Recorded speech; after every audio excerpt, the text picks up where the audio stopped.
Salut la compagnie, ça y est, c'est la rentrée radio. Enfin, pas pour moi, puisque j'ai été viré. Oui, pour ceux qui n'étaient pas encore au courant, j'ai été viré. J'ai la directrice des programmes, Sandrine... J'ai oublié, en même temps tout le monde s'en fout. Donc j'ai Sandrine quelque chose qui m'a téléphoné et qui m'a dit... Tu es viré de chez viré.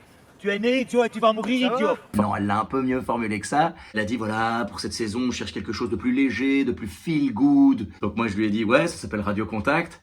Voilà, elle a pas rigolé, hein. Et ensuite, elle a ajouté, nous voulons quelque chose de plus rassembleur. Ah ben, j'ai vu les commentaires sous la chronique d'André mardi dernier. Ah, pas de doute, c'est rassembleur. Tout le monde dit la même chose. Rendez-nous PE, parce que celui-là, il est nul. Alors, la première partie du message me fait trop plaisir. Merci pour le soutien, ça fait chaud au cœur. En revanche, la deuxième partie du message me plaît beaucoup moins. Déjà parce qu'André, c'est un ami. En plus, je sais à quel point c'est stressant d'aller en studio pour délivrer un texte. Du coup, moi, je lui souhaite énormément de réussite dans cet exercice. Et surtout, arrêtez d'engueuler ce pauvre André. Il n'y est pour rien. C'est pas lui qui m'a viré. C'est une décision de la direction. Alors, le motif exact...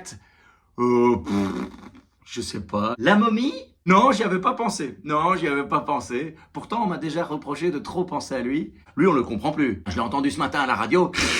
Attends, c'est plus une voix qu'il a, c'est une vieille évacuation de bombe de cave. Hein. Oh putain, entre parenthèses, on m'a déjà dit que je parlais souvent de ce type, mais en même temps, le ministre-président de la région dans laquelle je vis. Donc c'est normal que j'en parle. Hein. Je veux dire, par exemple, en France, on parle beaucoup de Macron. En même temps, c'est le président. Bon, d'ailleurs, en parlant de Macron, je ne sais pas si vous avez vu passer cette info. Une intelligence artificielle fait parler un faux Emmanuel Macron et lui fait dire n'importe quoi.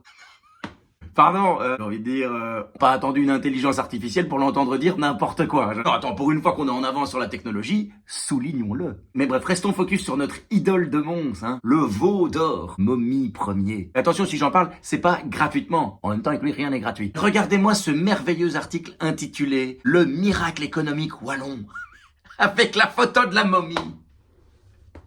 Camoulox! Camoulox! Au début, j'ai cru que c'était un gag. Le miracle économique wallon. Ils ont mal orthographié le mot catastrophe. Un miracle, c'est quand tu transformes les choses. Ben, je me suis demandé, c'est quoi le miracle d'Elio? Ah ben, la gare de Mons! Vu la transformation, il a réussi à changer une facture de 35 millions en 350 millions. Et c'est pas tout. L'inauguration d'octobre 2023 vient d'être repoussée à pas de date en 2024. Est-ce que ça surprend vraiment quelqu'un? Ben non, attends, initialement l'inauguration était prévue pour 2015. Un an de plus ou un an de moins, et puis à ça près. J'ai l'impression que ce gars, plus il allonge le temps, plus il justifie sa présence. Malédiction de la momie, avoir l'impression de maîtriser le temps et l'argent. Ben c'est ça le miracle économique wallon, hein. À la limite, pour l'inauguration, attendez 2025, comme ça d'une pierre deux coups. Ben on fêtera les 10 ans de Totopi. Merde! J'ai encore parlé de Diroupo. J'espère que je vais pas me faire virer d'internet. Elle est pas belle la vie! Et pour me voir en spectacle, la vie est une fête.be/PE.